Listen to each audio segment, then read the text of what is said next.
Alléluia. Merci Seigneur. Tout à l'heure, nous avons chanté un chant qui disait « J'ai l'assurance de mon salut ».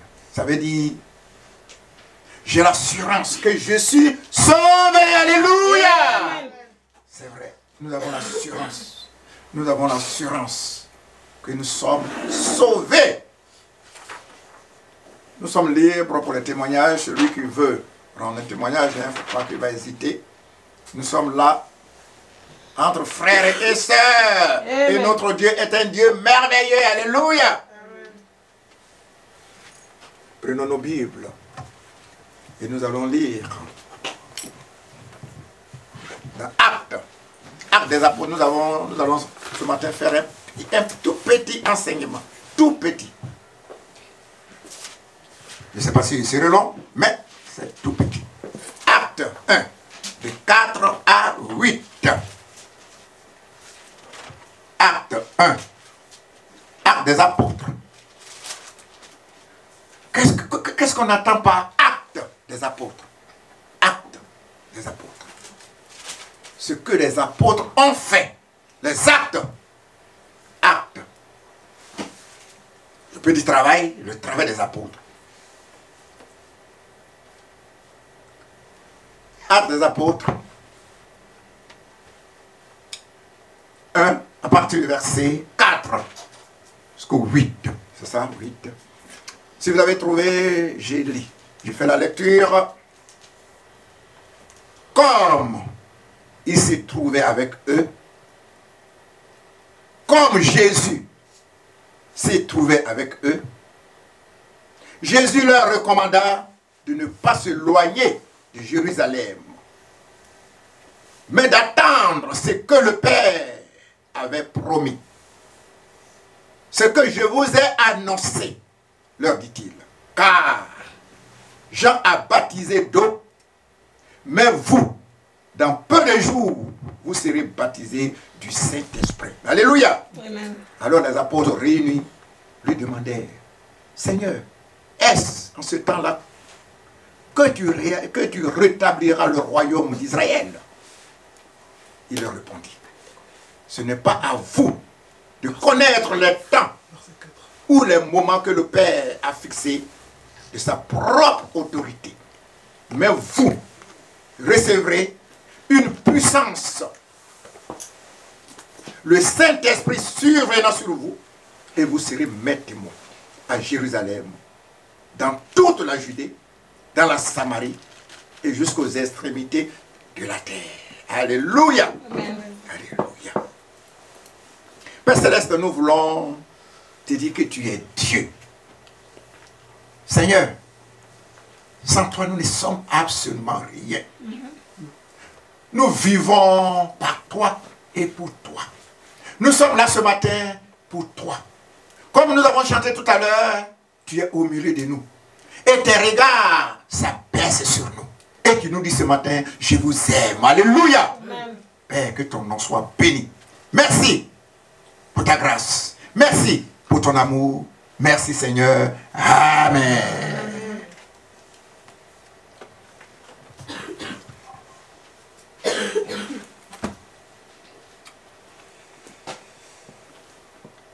Le récit des actes des apôtres, ça veut dire l'acte des apôtres est le 5e livre du Nouveau Testament. C'est Luc, le médecin qui voyageait en tant que missionnaire avec Paul, qui a écrit ce livre. Ce livre est écrit pour dire comment la foi chrétienne s'est répandue dans le monde entier. Ce livre est écrit pour ceux qui veulent savoir ce qui s'est passé après que Jésus est reparti au ciel. Alléluia. Comme j'ai dit tout à l'heure, un petit enseignement, nous allons parler du Saint-Esprit. L'importance du baptême du Saint-Esprit. Ou pourquoi le baptême du Saint-Esprit est-il important? Pourquoi avoir le Saint-Esprit? Le texte que nous avons lu, Jésus a ordonné ses disciples de ne pas quitter la ville de Jérusalem avant d'avoir reçu la puissance du Saint-Esprit. Cette puissance les aiderait à être ses témoins dans le monde entier. Alléluia. Amen. Selon Actes 1, 14, 15, les 120 fidèles de Jésus ont obéi en persévérant dans la prière. Et 10 jours plus tard, ils ont reçu le baptême du Saint-Esprit, rempli de sa puissance selon la promesse du Christ. Jean 14, 15, 31 et Joël 2. Même dans l'Ancien Testament, nous parlons encore du Saint-Esprit. Joël 2, 28.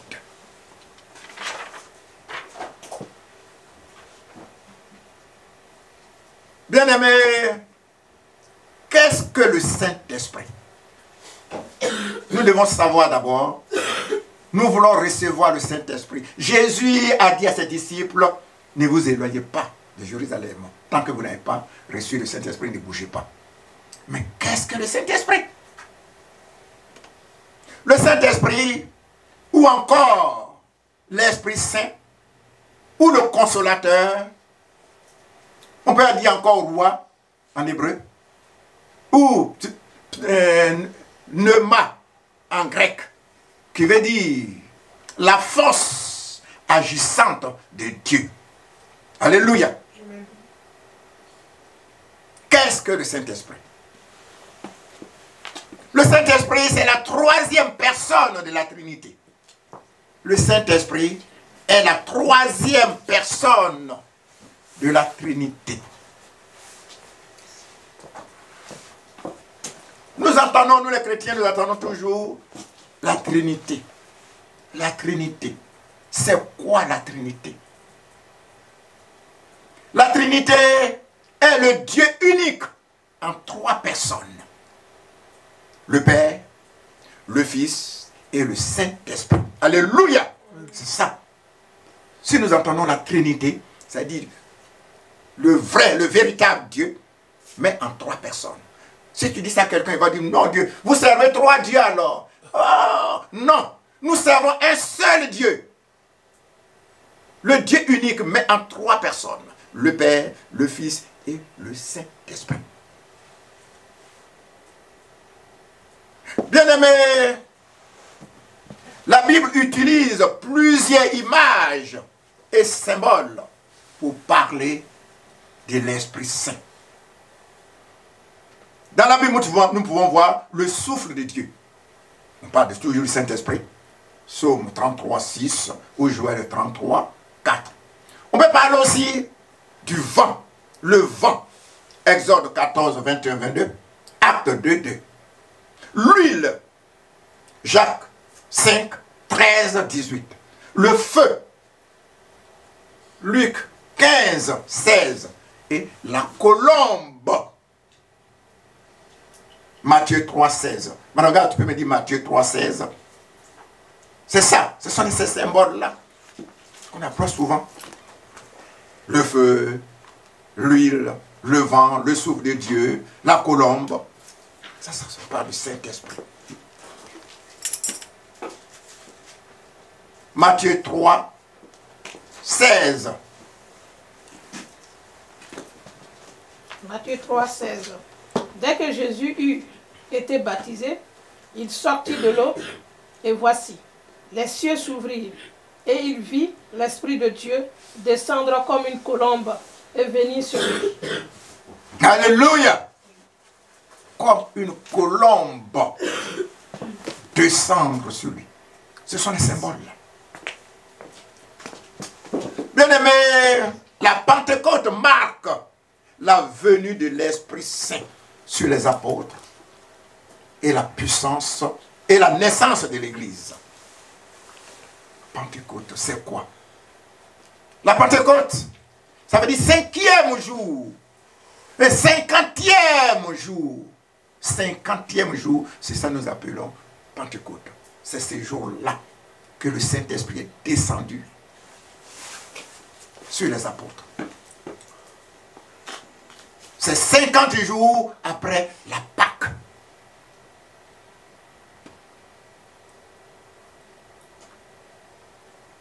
Si nous attendons la Pentecôte, on parle de 50 jours, on parle de la descente du Saint-Esprit. Le Saint-Esprit est en action toujours aujourd'hui. Les gens pensaient que, oh, mais le Saint-Esprit, ça c'est le temps des apôtres. On parle du Saint-Esprit aujourd'hui. Oui, le Saint-Esprit est en action, le Saint-Esprit travaille aujourd'hui encore.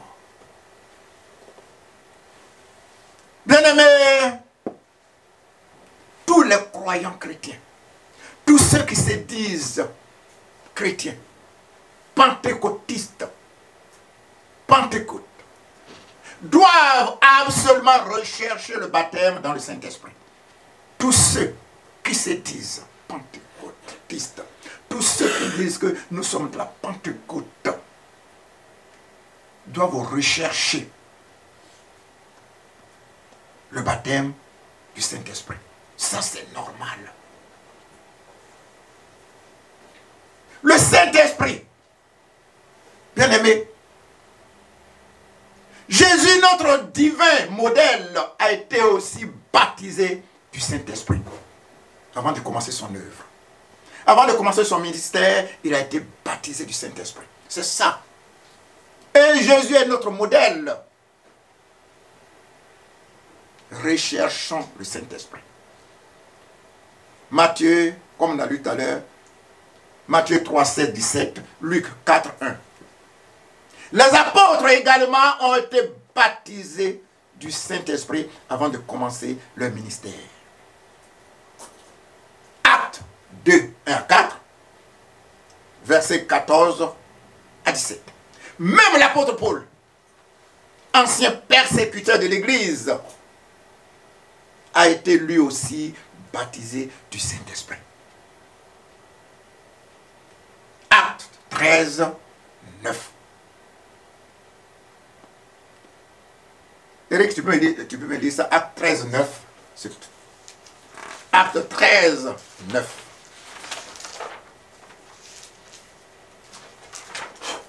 Acte 13, 9. Alléluia, le Saint-Esprit.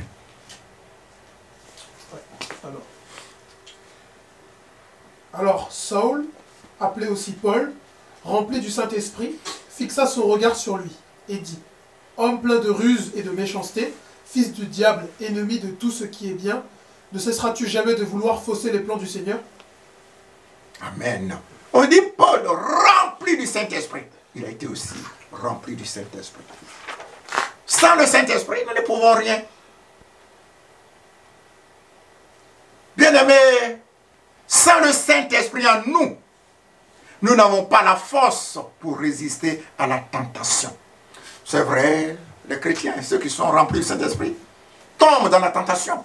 Mais avec le Saint-Esprit, on arrive à résister mieux à la tentation. Sans le Saint-Esprit en nous, nous n'avons pas de puissance de parler de Jésus efficacement. Car la peur et la honte seront notre partage. Sans le Saint-Esprit, nous ne pouvons rien faire. Sans le Saint-Esprit. On a honte de parler de Jésus. C'est vrai, il y a un don spécial pour parler de Jésus. C'est vrai, mais tous les chrétiens, normalement, doivent parler de Jésus. Mais nous avons honte. Sans le Saint-Esprit, nous ne pouvons rien faire. Sans le Saint-Esprit en nous, nous sommes fades. Tout ce que nous faisons, nous le faisons dans la chair. Sans intérêt. Et sans l'amour de Dieu. Bien-aimés, sans le Saint-Esprit, nous pouvons être chaud, faire quelque chose. Mais après, le découragement prend le dessus. Oh. Pourtant, Jésus a dit, mon fardeau est léger. Mais sans le Saint-Esprit, nous voyons l'œuvre du Seigneur comme un grand fardeau. Oh, pourquoi c'est moi qui fais ça? C'est le Saint-Esprit. Sans l'Esprit de Dieu, tout ce que nous faisons dans la chair. Nous pouvons être chaud tout de suite. Mais après, nous ralentissons. Parce que nous n'avons pas l'esprit de Dieu en nous. Jésus, avant de commencer son œuvre, il a été baptisé du Saint-Esprit. Jésus lui-même. Les apôtres. Jésus leur a dit, attendez. Parce que Jésus sait. Regardez Pierre.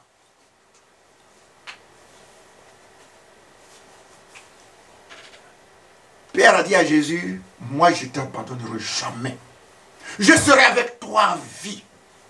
Jésus a dit, oui Pierre, le coq ne chantera pas 3 fois, tu vas me renier. Il dit, moi Pierre, oh Jésus, toi aussi. Oh Jésus. Il n'a pas de Saint-Esprit. Quand les gens attrapaient Jésus, il les suivait. Ils ont allumé un grand feu. Ils sont là. Il y a une dame qui a vu Pierre. Il dit, mais toi tu étais avec Jésus. Il dit, moi je ne le connais pas. Hein. Ça fait une fois. Quelqu'un le voit aussi. Il dit, mais toi Pierre, toi, tu étais avec celui-là. Il dit, non, moi je n'étais pas avec lui. Hein. Ça fait 2 fois.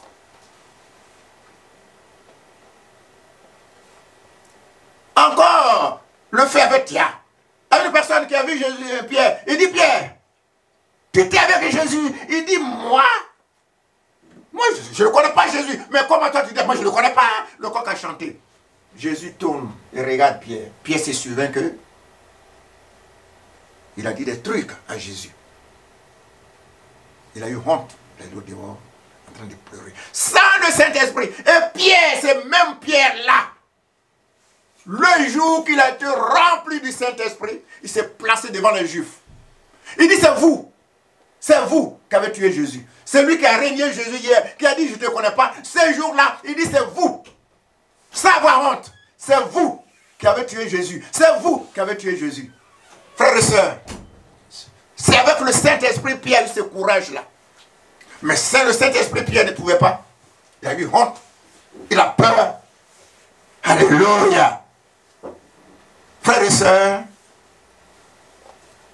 le Saint-Esprit nous aide à croire et à confesser que Jésus est le Fils de Dieu. Alléluia. Que Jésus est Dieu.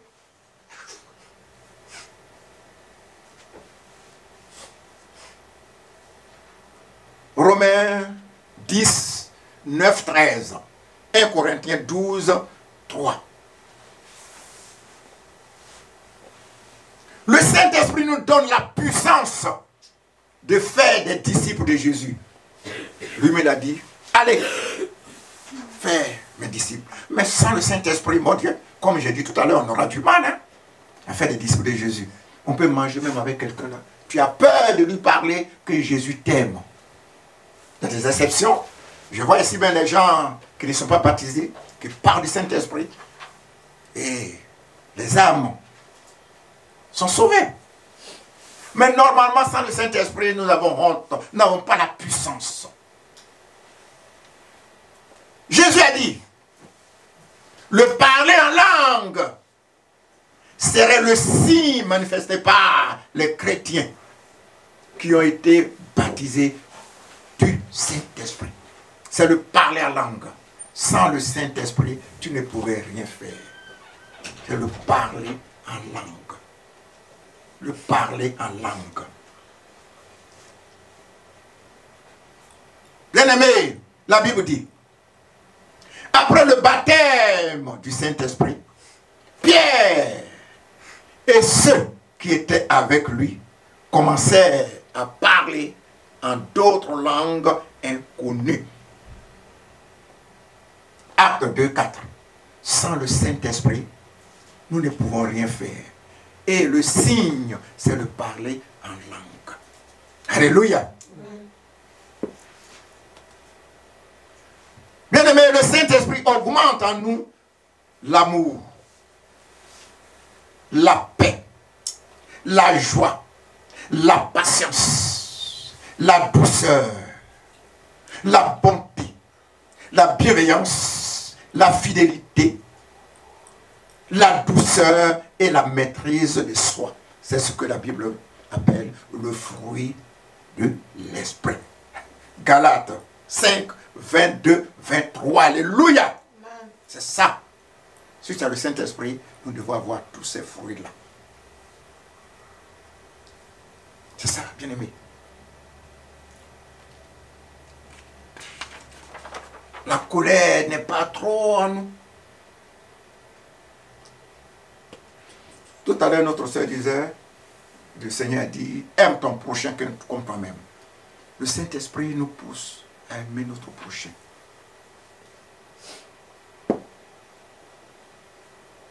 Bien-aimé, comment recevoir le Saint-Esprit? Comment? Jésus a promis de donner l'Esprit de Dieu à tous ceux qui se confient en lui. C'est Jésus qui a dit, hein? Il dit, tous ceux qui se confient en moi auront le Saint-Esprit. Il dit, je pardonnerai, je prierai le Père, et le Père vous donnera le Saint-Esprit. Pour recevoir le Saint-Esprit, il faut avoir soif du Saint-Esprit. Il faut le désirer activement. Il faut avoir de la persévérance dans nos prières. Dans notre texte de base, les disciples de Jésus ont attendu 10 jours. 10 jours.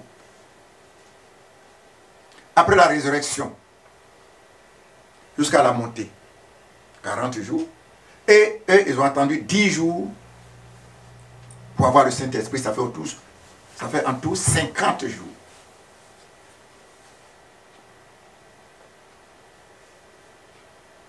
Acte 1, 14. Il y a des exceptions. Il y a des gens qui ne sont même pas, qui ne connaissent pas le Seigneur, mais qui reçoivent le Saint-Esprit.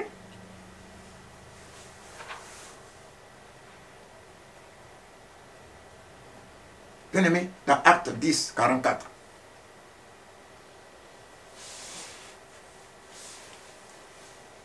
Moi, j'ai mon verset là. Jésus a dit, le Seigneur a dit, je fais ce que je veux. Bien-aimé Corneille, il n'était pas rempli du Saint-Esprit, mais il a été baptisé automatiquement. Il n'était pas chrétien. C'est vrai, il aimait le Seigneur, mais automatiquement il a été baptisé après. Bien-aimé, c'est ça. Dieu fait ce qu'il veut. Il donne le Saint-Esprit à qui il veut. Il fait pleuvoir ce qu'il veut. J'ai l'habitude de dire ce matin, s'il fait beau, il ne fait pas beau seulement pour les chrétiens. Il fait beau pour tout le monde, même pour un métrier. Il y a des gens dans le foot. Il y a des gens qui sont chrétiens. Mais il y a des gens qui ne sont pas non chrétiens qui prospèrent même. Dieu fait ce qu'il veut. Il peut donner l'esprit à qui il veut. Il peut donner le bonheur à qui il veut.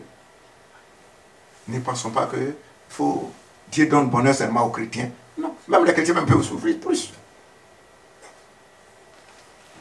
Bien-aimés, pour terminer, la seule chose qui peut empêcher le baptême dans le Saint-Esprit, c'est l'incrédulité. Le doute. On parle du Saint-Esprit. Mais comme je disais, Dieu fait ce qu'il veut. Tu peux même se moquer du Saint-Esprit, mais tu peux être rempli du Saint-Esprit si Dieu le veut.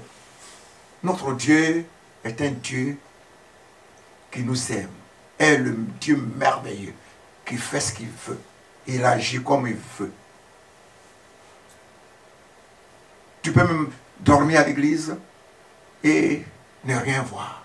C'est comme cette parole m'a été dite un jour, lorsque j'étais à Paris, je travaillais.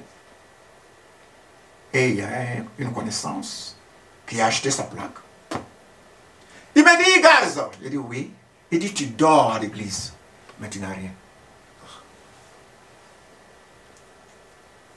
Notre Dieu fait ce qu'il veut. Mais après, quelques années après, on m'a donné cadeau. Et aujourd'hui, j'ai au moins 300 par mois. Je ne travaille pas, je suis à la maison, j'ai 200 au moins par mois. Dieu fait ce qu'il veut. Il fait ce qu'il veut. Bien-aimés, pensons à ça. Ne disons pas seulement que, ah bon, je suis baptisé, c'est ça, j'aurai le Saint-Esprit. C'est vrai, il faut chercher. Il faut avoir soif du Saint-Esprit. Il faut prier pour ça. Vous savez pour moi comment c'est passé. Quand je suis rentré, j'étais devant la porte.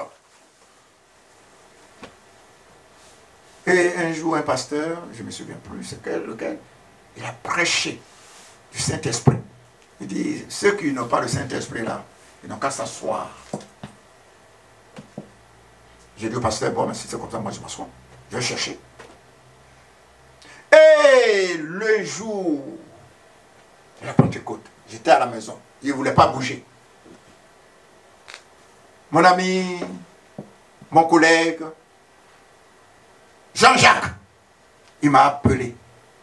Gaston, tu ne vas pas à l'église? Le jour de Pentecôte, on ne sait jamais. J'ai dit non, moi je ne sais pas. Il dit si, on ne sait jamais. Tu peux avoir le Saint-Esprit, pourquoi pas? J'ai dit c'est vrai. Hein? Et je me suis levé. J'ai été à l'église ces jours-là. Devant, ils ont fait appel. Ceux qui n'ont pas le Saint-Esprit, donc avec ces jours-là, je me suis approché. Et par la grâce de Dieu, j'ai été baptisé ces jours-là du Saint-Esprit. Alléluia! Amen. C'est ça. Bien aimé, Dieu fait grâce comme il veut. Ce matin, on peut être là. Et celui qui n'en a pas. Comme ça, pauvre. Il peut commencer par la langue. C'est le parler en langue. C'est le signe. Tu peux dire que j'ai le Saint-Esprit. Si tu ne parles pas en langue, tu n'as pas le Saint-Esprit. Mais j'ai vu tout récemment sur Internet, oh, ce n'est pas le parler en langue seulement qui est le signe. Mais qu'est-ce qui est le signe? Si tu ne parles pas, ces jours que tu as reçu, si tu ne dis rien, ou bien si tu es là, tu dis il y a le Saint-Esprit pendant des années, tu ne dis rien. Mais comment tu as le Saint-Esprit? Qui peut savoir? Personne. C'est le parler en langue qui est le signe. Alléluia. Amen. Que le nom de Dieu soit béni. Et dormons sur cette parole-là. Que le Saint-Esprit est nécessaire pour faire l'œuvre de Dieu. Que le nom de Dieu soit béni. Cherchons ceux qui n'en ont pas, qui recherchent le Saint-Esprit. Ils seront actifs même. Mais sans le Saint-Esprit, on est fade. On prend l'œuvre de Dieu comme un fardeau. Or que ce n'est pas un fardeau. Jésus même a dit que ce n'est pas un fardeau. Mais si tu n'as pas le Saint-Esprit, tu dis, oh, on me charge trop du travail. Oh, moi là, et puis on est en train de murmurer. Pourtant, c'est pour toi que tu le fais. Tu ne fais pas pour quelqu'un d'autre. Tout ce que tu fais, c'est pour toi-même, pour que tu sois sauvé. Pour qu'un jour, tu as la couronne sur la tête. Ce n'est pas pour Pierre ni pour Paul que tu fais. C'est pour toi-même. Mais si tu n'as pas le Saint-Esprit, tu penses que c'est un fardeau. On me charge trop du travail. Tu murmures. Fut un jour à Paris. Je m'arrête là. Alléluia. Cherchons le Saint-Esprit. Amen. Amen. Éternel Dieu, Seigneur, c'est vrai. Aide-moi à te renouveler chaque jour. À te renouveler.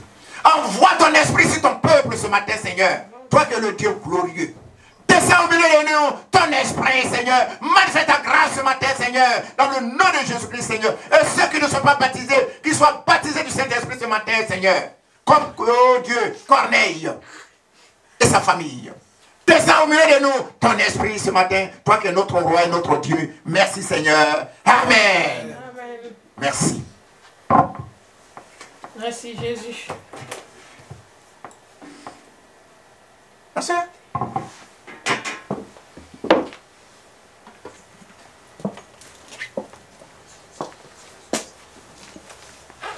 Merci, Seigneur Jésus.